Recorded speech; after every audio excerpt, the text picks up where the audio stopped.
À tous, j'espère que vous allez bien. On se retrouve pour le brief du lundi 13 octobre. Il est 9h51. Aujourd'hui, on va parler donc des news économiques, du ratio long and short, du funding, open interest, des liquidations. On regardera ce que font les whales en finissant par l'analyse technique de Bitcoin. Mais avant ça, on va regarder donc ce qui s'est passé hier et avant-hier. On a eu donc le scénario que j'attendais sur Bitcoin. Donc le but était de faire une prise de liquidité sous ces lots. Donc juste ici. Donc on était à ce moment-là, hein. On était par là quand j'ai fait la vidéo. Donc de samedi. Le but était de venir chercher les liquidités qu'on avait donc en dessous de cette zone, étant donné qu'on avait pas mal de longs qui s'étaient ouverts. On a encore beaucoup de liquidités à venir prendre sous les 108 600 $, donc ça peut être intéressant de venir les chercher. Je suis toujours dans ce biais dans lequel on peut venir les chercher. Donc le but était de prendre les liquidités sous ce lot pour derrière revenir chercher donc le IFVG H4 et Daily que nous avons dans cette zone. Donc vous voyez le gros rectangle blanc, c'est le IFVG Daily qu'on a donc juste ici. Donc actuellement, ce serait intéressant de venir le chercher. Donc hop, je vais même l'affiner un peu puisque on est là-dessus. Donc on voit qu'on a clairement un IAVG là-dedans. On est en train d'être rejeté par cette zone-ci. Et donc ce serait intéressant, à mon avis, de venir chercher un poil plus bas pour derrière reprendre les liquidités. Maintenant, voilà, on a fait une bougie qui est clairement haussière en daily sur la bougie de dimanche. Donc à voir si jamais on a la force de revenir chercher plus bas. En tout cas, là, on est en tout cas dans une zone de retournement. Si on regarde en H4, c'est la même chose. On est actuellement dans un IFVG H4 dans un IFVG Daily, donc c'est la meilleure zone dans laquelle on pourrait se retourner actuellement. On est également dans le premier FVG que nous avions donc de ce dump. Et donc par conséquent, il serait logique d'avoir un rejet dans cette zone. Maintenant, est-ce qu'on sera rejeté jusqu'à ce FVG dans les 113 114 à 112 000 pour ensuite rebondir, ou est-ce qu'on viendrait directement chercher la zone basse? On est actuellement également dans la zone ETE du mouvement baissier qu'on a fait, donc on est actuellement dans un retracement de 61,8% pour derrière potentiellement repartir un peu plus bas. Donc ça serait intéressant de voir ça. En tout cas, on a eu des news hier de Trump qui nous disait que voilà, il a eu que tout se passera bien avec la Chine, etc. La Chine a tout de même pas répondu à l'appel de Trump. Ils ont dit clairement qu'ils voulaient le ghoster.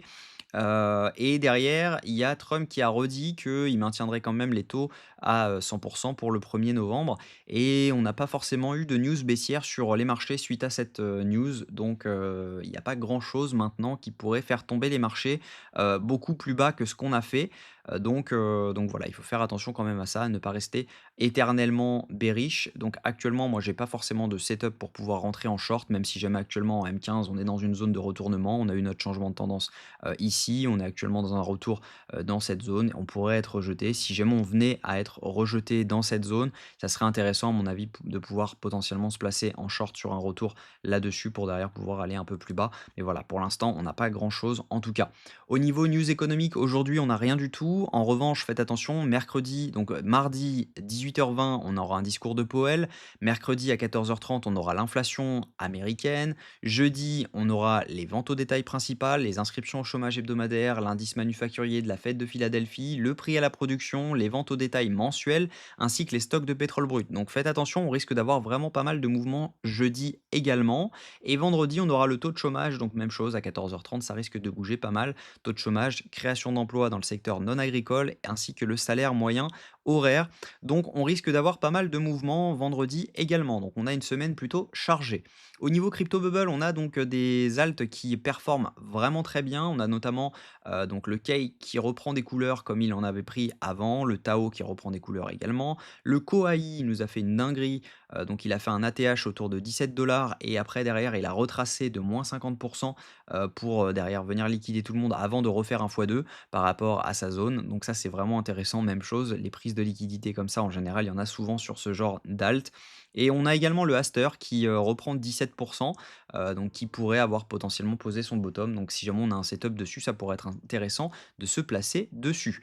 Au niveau funding open interest, ce qu'on voit, c'est que c'est une majorité de longues qui sont en train de s'ouvrir actuellement. On voit tout simplement ça à donc une hausse de l'open interest ici avec une hausse des fundings, même si les fundings sont quasiment en négatif.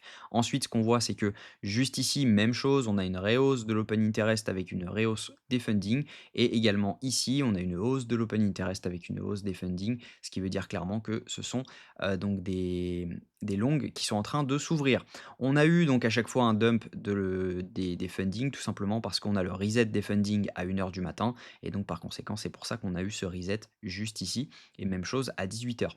Donc au niveau liquidation, ce qu'on voit, c'est que sur 24 heures, on a plus de longues que de shorts à venir chercher, on a plus eu d'ouverture de longues que de shorts, c'est comme ça vous le dit sur les funding open interest, donc on a plus de liquidation. On a un petit cluster à venir à chercher autour des 116 311 $ qui peut avoir une extension jusqu'aux 117 450 $. Mais derrière, on a un premier cluster à 114 000 pour 91 millions à liquider. Deuxième cluster à 112 888 $. Donc ça, c'est la zone dont je vous parlais sur le FVG. Et derrière, on a une autre zone autour des 111 366 $. Et derrière, on pourra venir chercher les 110 600 $. Si on regarde sur une semaine, c'est la même chose. On a donc pas mal de liquidations à venir prendre autour des 116 457 $ et le gros du travail à la baisse se trouve autour des 111 157 $. Autrement, ce qu'on sait, c'est que le très gros du travail se trouve autour de l'ATH, autour des 127 000 $, 126 000 $. On a vraiment beaucoup de liquidités. Donc ça serait vraiment intéressant de venir liquider les lots qu'on a juste en dessous, venir prendre les liquidités, voire même simplement prendre les 111 333 $ pour derrière revenir chercher un ATH, puisqu'on sait qu'on a énormément de liquidités à prendre. Maintenant, la question, est-ce qu'elles y sont encore, étant donné que CoinGlass ne met pas à jour ses datas, il les rentre au moment où elles sont prises, mais il ne met pas à jour les datas. Ça veut dire que si jamais des positions n'ont jamais été fermées, les liquidités resteront intactes selon lui et il ne prend pas en compte les fermetures de positions. Et après un dump autour des 100 000 $, en passant de 126 à 100 000 $, j'espère que certains ont pris quelques profits. Donc ça veut dire que le cluster qu'on a autour des 126 000 $ est peut-être plus existant du tout et peut-être que les liquidités se sont fermées complètement étant donné qu'on a quand même eu un dump énorme sur l'open interest et donc logiquement on en a fermé quelques-uns. Au niveau de ce que font les whales vendent ce mouvement, donc même chose, ça nous atteste quand même qu'on est quand même sur une zone qui ne donne pas du tout envie aux gros portefeuilles d'acheter, hein. On voit clairement qu'on est sur des ventes totales au niveau des whales et donc par conséquent, bah, ça donne pas forcément envie d'acheter. Là-dessus, ça ne me donne pas du tout envie de long étant donné que quand les whales vendent, en général, c'est parce qu'elles ont des infos.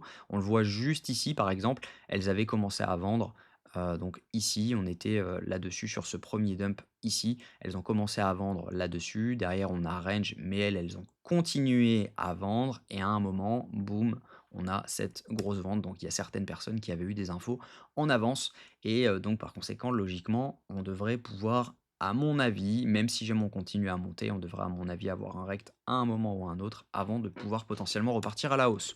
Donc techniquement, ce que je pense, c'est qu'on est dans une zone dans laquelle on peut se retourner entre les 117 982 $ et maintenant. Ça veut dire que actuellement, normalement, on devrait se retourner dans ce FVG H4, donc qui est juste ici. On devrait se retourner donc soit entre les 116 317 $ et maintenant, soit entre les 117 189 et les 118 418 $. Donc logiquement, pour venir chercher les 113 000 à 112 000 $, mais on sait qu'on a beaucoup de liquidités à venir prendre, donc sous les 111 000 $. Donc ça pourrait être intéressant de venir, pourquoi pas, pump autour des 117 800 $ pour derrière venir chercher ses liquidités et ensuite de voir ce qui se passe. Si jamais tout le monde long, bah logiquement on ira beaucoup plus bas. Et si jamais tout le monde se met à short en mode panique, bah logiquement on pourra poser un bottom pour aller beaucoup plus haut. Donc voilà le plan. Actuellement, je m'attends à avoir un setup de short dans cette zone-ci. Si jamais je ne l'ai pas, je l'attendrai donc autour des 117 170 $ et derrière on pourra potentiellement ouvrir du short. La vidéo de demain sera la dernière vidéo pour les 10 prochains jours, étant donné que je pars à Bali pour 10 jours. Donc ça va être intéressant de voir comment se passe la vie là-bas pour pouvoir potentiellement acheter quelque chose là-bas et pourquoi pas s'implanter là-bas dans quelques années. Donc ça pourrait être pas mal. En tout cas, je vous souhaite une très bonne journée. J'espère que cette vidéo vous a plu. Si c'est le cas, je vous invite à vous abonner, à liker et à commenter ce que vous en pensez parce que ça m'intéresse. On se retrouve demain à la même heure. Prenez soin de vous.